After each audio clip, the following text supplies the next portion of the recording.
Tras la Segunda Guerra Mundial, una parte importante de la sociedad norteamericana empezó a temer que el comunismo se expandiera por Estados Unidos. La consolidación de los bloques durante la Guerra Fría propició que se iniciara una campaña para eliminar el peligro comunista. El Congreso norteamericano aprobó las leyes de seguridad interna y de inmigración nacional, que restringían la actividad comunista y prohibían la entrada en el país de comunistas reconocidos. Como macartismo se conoce a una actitud política interna norteamericana consistente en un anticomunismo absoluto, que se concreta en una real persecución de hombres e instituciones declaradas antinorteamericanas por ser comunistas, confundiendo en muchos casos a comunistas con liberales o simplemente progresistas.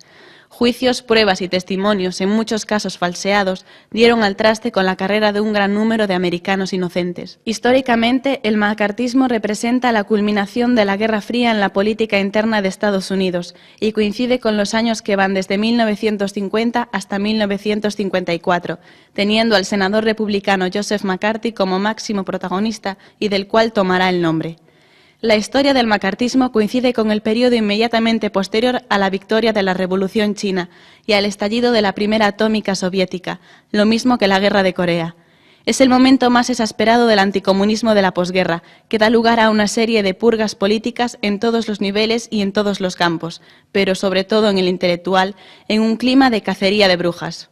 Líder político y moral de este movimiento fue el senador McCarthy, que le dio una plataforma teórica al formular la tesis de que las derrotas norteamericanas en política exterior solo se podían explicar por la infiltración en el aparato estatal de espías y agitadores comunistas y de sus simpatizantes, que sistemáticamente saboteaban sus operaciones para lograr la victoria de la Unión Soviética. En consecuencia, el prerequisito de toda maniobra de política exterior era una dura cruzada contra la conspiración interna.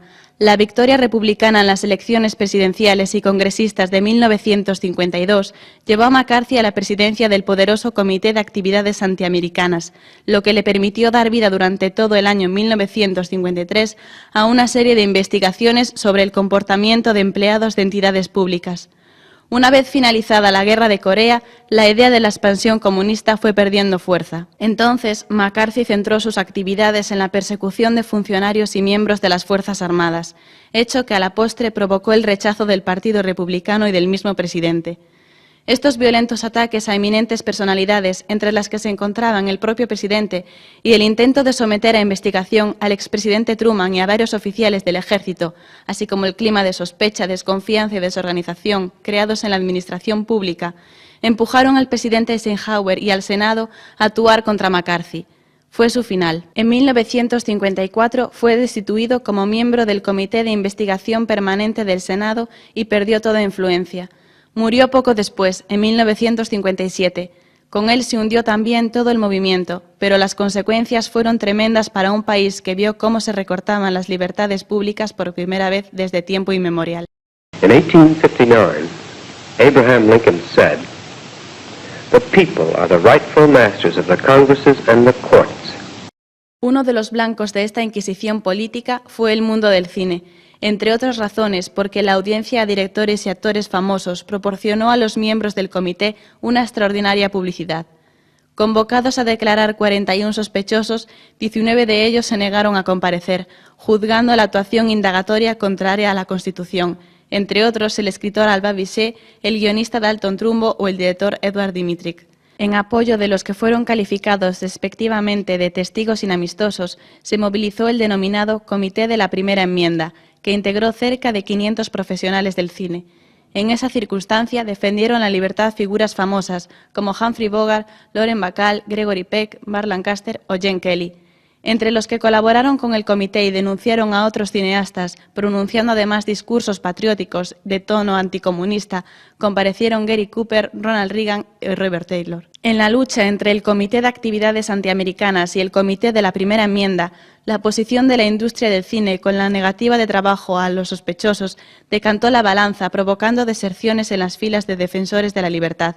Fue el caso de Humphrey Bogart, que se dio de baja de su comité, y del director Dmytryk, quien tras ser condenado a 6 meses de cárcel decidió confesar su militancia comunista y su arrepentimiento, proporcionando una lista de 26 correligionarios del partido. Con esta claudicación pública salió en libertad y encontró trabajo inmediatamente. Entre las víctimas de la histeria anticomunista hay que recordar a Charles Chaplin, director y actor de cine, Bertolt Brecht, escritor, Arthur Mille, escritor, o Dashiell Hammett, novelista. Varias películas retrataron aquella época, explícitamente como en Caza de brujas o implícitamente como en The Majestic. Paradojas del destino, hoy en día en los Estados Unidos se vive una situación bastante parecida, aunque sin tanto acoso y derribo como la a la caza de brujas. Desde el 11 de septiembre, muchos americanos perdieron sus derechos civiles a favor de una falseada seguridad nacional, situación de la que se aprovechan muchos. Por esa razón, la excepcional Buenas noches y buena suerte de George Clooney llegó en un momento perfecto para que aprendamos de la historia y no cometamos los mismos errores. Seguiremos adelante, porque el terror está en esta misma habitación. Nos proclamamos, porque lo somos, defensores de la libertad en el mundo donde quiera que exista. Pero no podemos defender la libertad ajena, olvidándonos de la propia. He comenzado diciendo que pasaremos a la historia por nuestros actos.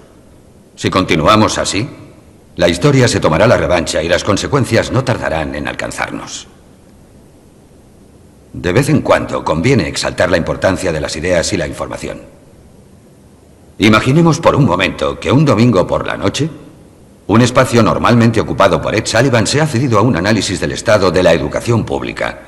Y unas semanas más tarde, un espacio utilizado por Steve Allen se dedique a un estudio exhaustivo de la política americana en Oriente Medio.